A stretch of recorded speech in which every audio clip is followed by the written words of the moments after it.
Okay, next questions. Do we have any questions? Please refrain from swearing. Matthew Vaughn. This question is for Matthew Vaughn. Who is more kick-ass, McLovin or Nicolas Cage? I think McLovin is more lick-ass. I think there's a reason why Nick isn't here tonight. But I think McLovin rules. But don't call him McLovin, he really has a problem with that. But never mind.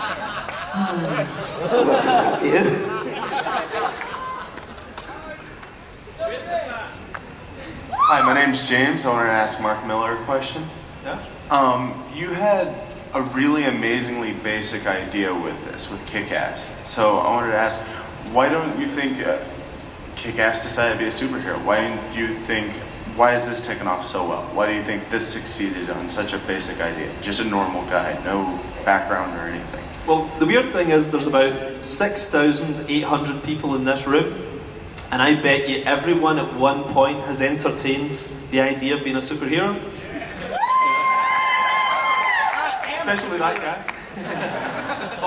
And I planned it. I actually had a plan. A friend and I, when we were 14 or 15, we went to karate, we went to the gym, we made costumes, we designed costumes, and we came so close, and then I think my balls dropped, you know, and I got other interests. But this is about what would have happened if it hadn't, and I think we can all relate to it on some stupid level like that, you know. And I hope, you know, that, well, hang on, I can't say that probably, no, I wouldn't say it on camera, but I think it would be quite interesting if other people, you know, sort of did this at some point in the future. I think it is a trend that's coming in, you can see it starting to trickle through. He said it, not my company. Not Matthew. Yeah. This is only a couple of months ago that his balls dropped, by the way.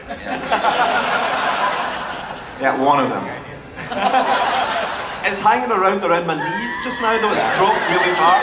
If there's any medics in here, please help. Mark, I think that's a hernia. This question's for Matthew and Mark.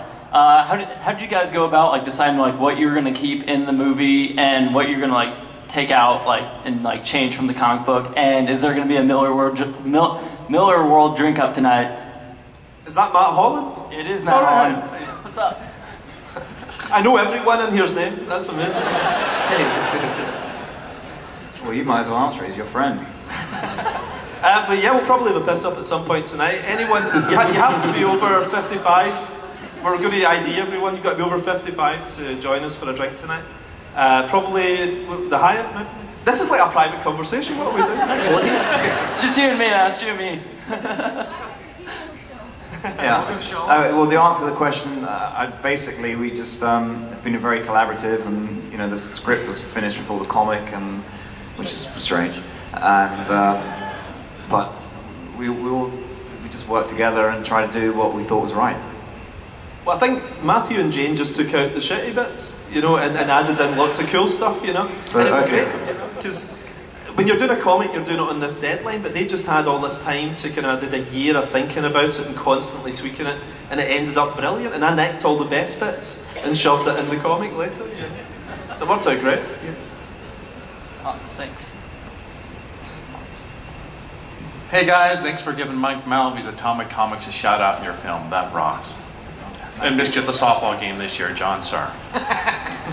It's rare that a writer and an artist get to co-create something. I mean, Watchmen, of course, but how did you guys do it? He said, "You want to work together?" I said, "Yeah." I enjoy working with him, and he sent me the idea, and I began it because I wanted to work with him. And he said, "You're not going to get any money up front. You may not see any money for quite a while." It's okay. I didn't tell my wife, so that was all right. The check's in the post. And then as I was working on it, he said there's something rumbling, and he held it back for me for a while, but